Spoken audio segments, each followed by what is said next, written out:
All right, folks, let's hit the maps here real quick and see what we got. So the idea for this primarily is going to be to initially just get off island. And the first step to getting off the island is to cross the Confederation Bridge. So that's going to be a pretty cool little run. The bridge is super long. I think it's in around about 10, 13 kilometers long, and it's got a really great views of the Northumberland Strait here that we're going to be able to see. As soon as we hit off the bridge, we're going to totally avoid the number 2 highway, this big green line here, and we're going to run up all along the coast. Doing that brings us up into this area here, which gets us into Petit Cap, into Cap LA, and then allows us to kind of get a little bit creative with this, wooded area, these wooded areas. There's tons of four-wheeling trails in this place. New Brunswick is known for some of the most challenging ATV off-road trails, and that's one of the really big parts about this, because we're going to be going into some really wet terrain, and if we're not careful we can get into some bogs that we're not going to really be able to get out at, so it's going to be a lot of feeling it out. But once we get past here, we move on into the Moncton area. We'll make a little pit stop in Moncton. We'll head right downtown for this one because it's actually pretty cool to go downtown through that. Then we'll cut across here, cut across the Petitcodiac River into Riverview, and then we'll hop over here to Turtle Creek. And by the time we get to Turtle Creek, we're getting closer and closer to where we really want to be. And where we want to be is up into Cobbett Settlement. Cobbett Settlement here is where I grew up. So I'm going to make a little pit stop there, but after that, we're in our own backyard as far as I'm concerned. We'll run the 895 as far as we can until we get to Parkindale. Just at the Parkindale Bridge, we're going to hit up onto the Prosserbrook Road and travel down through the Prosserbrook area, and then we're going to slowly start to connect onto this spot here, which is the Dobson Trail. The Dobson Trail is an incredible hiking trail in New Brunswick. You can stretch that bad boy out to be a little bit over a week, tenting and walking in the back country of New Brunswick. It essentially takes you all the way from Riverview, which we saw earlier up here, right down to Fundy National Park, which is a gorgeous park.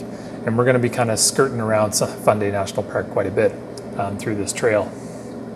As we get through Prosserbrook, the trails begin to deteriorate, so you're starting to see these little black tracks come in here now too. But the goal is to get to this little blue dot first and foremost, and that is Blackwood Lake. Once we get down through Blackwood Lake, we're going to scoot across here, get across this road, and then we're going to dive in to this area here, again where you can see that Dobson trail marker on the map. Somewhere in this area used to be an old gold mine, and it was right on the Broad River, which is this area here. So that's the goal. See if we can find the remnants of that old gold mine. Seems like an adventure enough for anybody, I guess. But there's lots to do around this area. This is just the tip of the iceberg as far as this area is concerned. If you're tracking, you can see this whole area is just made up of black track trails, which is going to be like a trail that you can get your Jeep into, you can get your ATV into, but you might not be able to get it back out again, depending on what we find. So there's probably going to be a lot of us running into the woods and then having to turn around. But there might be a lot of us pushing our boundaries and pushing the comfort zone too and seeing how far we get with that. Anyway, the route is pretty much planned. It's in my phone. I've got some saved Google Maps. So the next step is to get our kit laid out. All right, so I got my kit laid out for the most part. I won't beat this to death too much because we kind of already went over a little bit of what this kit has from another video. So I did want to go over a few augmentations that I made for this trip in particular. A couple things here that are the same bed mat, sleeping bag. We are going to go with another hammock run this time. It's a little bit of a gamble because it's a bit colder, but I'm willing to take that. I did buy some more bungee cords, so there you go. Paracord is a good thing to always have. And then we have water to drink, and we have water to save for cooking, etc. New camp shoes, got rid of those old black ones that had the heels coming right off, or the soles coming right off of them. And yeah, it's just some snacks as well here and some other stuff. So the things to consider for this one is that this is a bit of a longer trip. So a couple things that I did is I added a little bit more luggage here. I got this tank bag off Amazon, and I got some webbing at Canadian Tire to strap it on with. That one obviously is my first aid pouch because I have the first aid marker on it. I'll have another one on the other side, and basically that's going to hold some extra kit and like snacks and basically a spare battery, a battery charger, etc. Another thing I got, really cool seat, just a pretty basic thing, no big deal there. Found it in the mystery corner of Princess Auto. Again, great place to find cool stuff. Some other things, I did pack a larger tarp and put it in the center of my bed mat.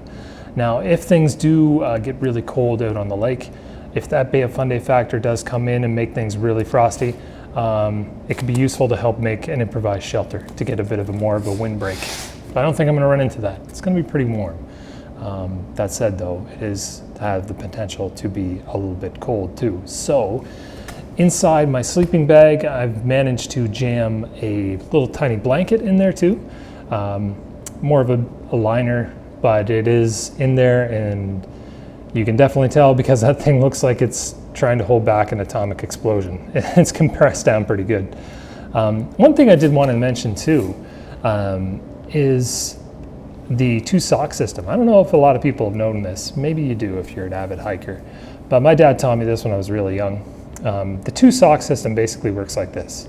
You have this set of socks. It's like a nylon sock that you would put on, almost like dress socks. You put this on first, and then you put the wool socks over top of them. And the idea is that the sweat will breathe through the black sock and wick into the gray sock. That way you avoid blisters and a lot of moisture. And essentially for a trip like this, it's a little bit longer.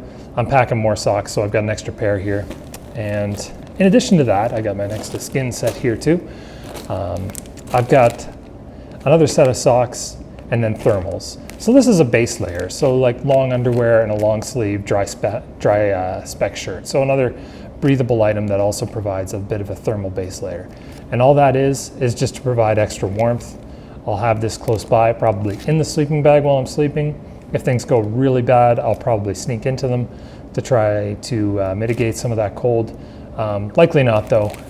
This sleeping bag is really good it's going to be rated for the temperatures that I'm going to be at, which is going to be down to around the 8 °C mark. So fairly cold. Also, I got a little bit of a hoodie and a pillow. Did you know you could do this? You could roll your hoodie up into the hood part of it and then cinch it up, and then it becomes a bit of a pillow. A little pro tip for you there. Brought the toque instead of the baseball cap. Again, something I can probably wear to make things a little bit warmer for myself. Oh, and one other thing here too. This is a secret. Glide. Anti-friction cream. This is a no judgment zone here, folks. So this is going to be a bit of a long ride, like I mentioned, so there is going to be chafing. Throw this on the parts that we don't talk about, and that'll help reduce the chafing. You can throw it even on your ankles and on your feet to help the little boot chafing as well. But Glide is awesome, especially if you're an avid hiker or a runner. Throw some Glide on the areas that you find you chafe, and you just won't. It's excellent. That's pretty much it. Had another video that I talked about with all this stuff. Some other bike modifications here that I made. I've got the cell phone holder here too for when I want to use my GPS on my cell phone. Going to be doing a lot of that because there's a lot of exploration. Added the seat mat here. I found when I did tip to tip on the Prince Edward Island here, that was another 2-day ride full out that I had really big pains in the butt. So this is hopefully to mitigate that. Either that'll work or it won't. Anyway, that's basically the loadout. I'll add some things here probably as I think about it all night long instead of sleeping, but that's the gist of it. I'm going to load this stuff up, and then after that, I'll shut her down for the night, and then tomorrow morning, ride out for New Brunswick. Looking forward to it, folks. Check 1, 2, check. I am nervous for this trip. Well, we'll get used to it. As the adventure starts now.